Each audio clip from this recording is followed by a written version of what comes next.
Traffic seriously. যাচ্ছি হচ্ছে একটু রথের মেলা দেখতে, মানে রথ ইয়ে করতে আর কি, দেখতে কোথায় হচ্ছে না হচ্ছে, তো দেখা যাক।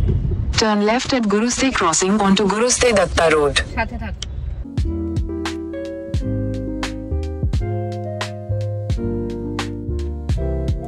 বলবো অনেকদিন পর কলকাতার রাস্তায় চালাচ্ছি তো, অলমোস্ট 3-3.5 মাস, বেশ মজা লাগছে। আর সাথে রেডিওতে রকস্টার।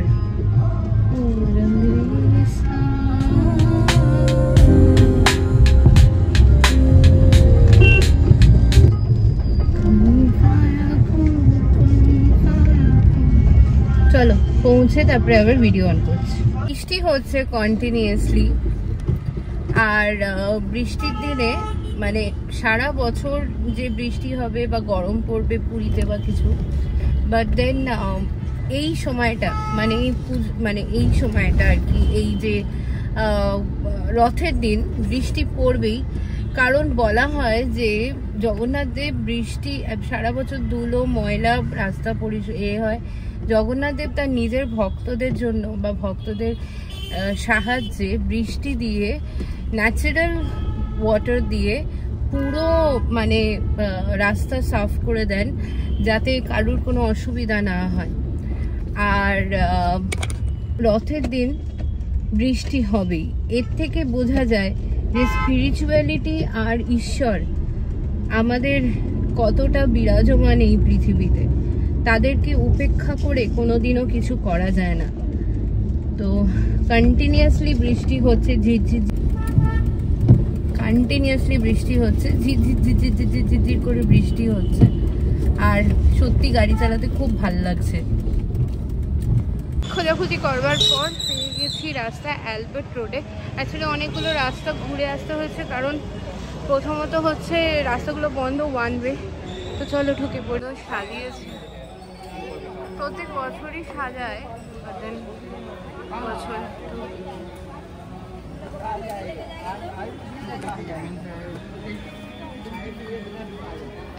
জুতো রাখতে হবে।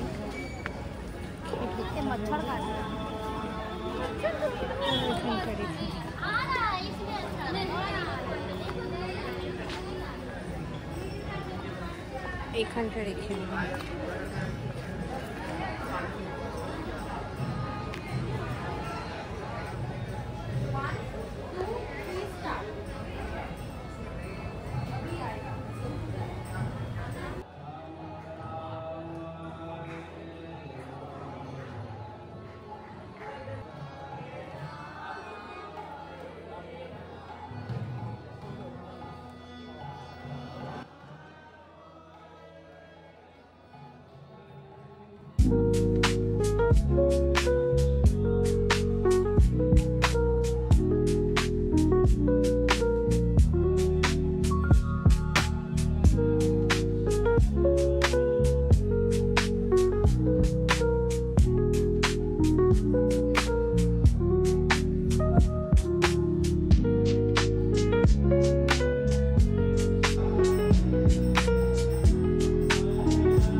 ভোগ নেওয়ার চেষ্টা করলাম, বাট দেন আমার কাছে টিফিন কেরিয়া ছিল না, আর ওরা ভোগ ওরকমভাবে দেবে না।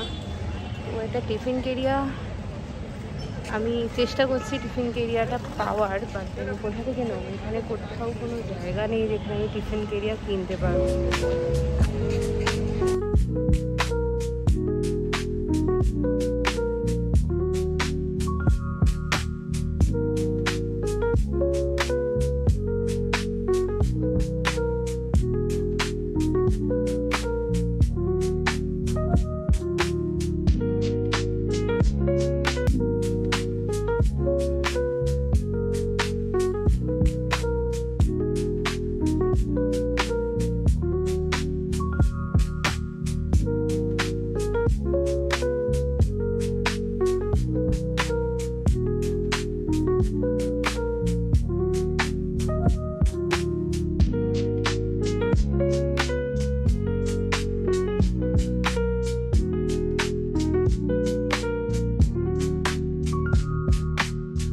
রাস্তায় মানে এই ত্রিধারার রাস্তাটায়, তারপরে শেক্সপিয়ার সরণিতে একটা বড় রথের আর কি, রথের যে ইয়ে হয়, রথ বেসিক্যালি যেটা হয় সেটা বেরিয়েছে। আর বাচ্চারা সব রথ নিয়ে বেরিয়েছে। আমি গাড়িতে আছি, নইলে আমি দাঁড়িয়ে ওদেরকে মানে প্রসাদ নিতাম। এখন যাচ্ছি হচ্ছে ঢাকুরিয়াতে।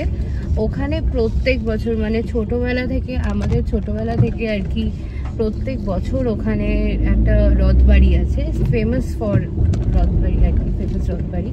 তো সেখানে যাচ্ছি এখন। পূর্ণদাস ধরে সোজা যাচ্ছি, গিয়ে আগে পৌঁছই। একটু টুপটুপ করে বৃষ্টি পড়ছে। আর সিরিয়াসলি একটা কথা বলবো, হায়দ্রাবাদে ছিলাম আর কলকাতায় গেলাম, কেন এসছি ব্লগগুলো সব আসবে, ঠিক আছে? আমি হায়দ্রাবাদে কিছু কারণে ব্লগ দিতে পারি না, আসতে হবে ঠাকুরবাড়ির কালীবাড়িতে। তো কিছু কারণে আমি ওখানে ব্লগ দিতে পারিনি, তাই জন্য ব্লগগুলো আস্তে আস্তে দিচ্ছি। হোপ ওয়ান্ডারলার ব্লগটা ভালো লেগেছে তোমাদের। যদি ভালো লেগে থাকে প্লিজ সাবস্ক্রাইব করে দিও। আর তোমরা মানে ব্লগটা পুরোটা দেখো, আশা করি ভালো লাগবে। কমেন্টটা জানিও কেমন লাগছে। কমেন্টস আর শেয়ারিং আর সাবস্ক্রিপশনই হচ্ছে আসল কমিউনিকেশন প্লেস অফ ইউটিউব ও সোশ্যাল মিডিয়া। তো ঠিক আছে, চলো ঢাকুরিয়ায় যাই, তারপরে আবার মোবাইলটা অন করছি।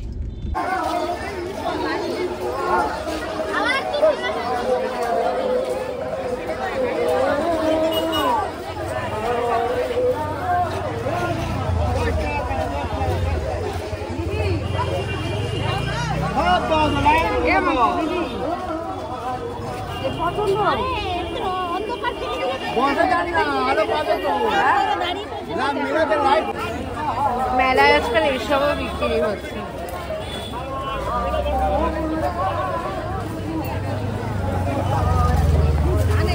রথবাড়ি এখানে প্রত্যেক বছর বসে এত অগন্তি লোককে খাওয়ায়। তো চলো দেখে ঢোকা যায় কি। রথবাড়ি যেখানে অগন্তি লোককে খাওয়ায়, জানি না শুনতে পাচ্ছ কিনা। চলো এগিয়ে দেখি রথ আছে। রথবাড়ি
ছোটবেলায় সেই নানান রকমের খাবার দাবার, কাঁঠাল, রথের দড়ি টানা সব কিছু মিলিয়ে আজকের রথটা আমার জন্য জমজমাট।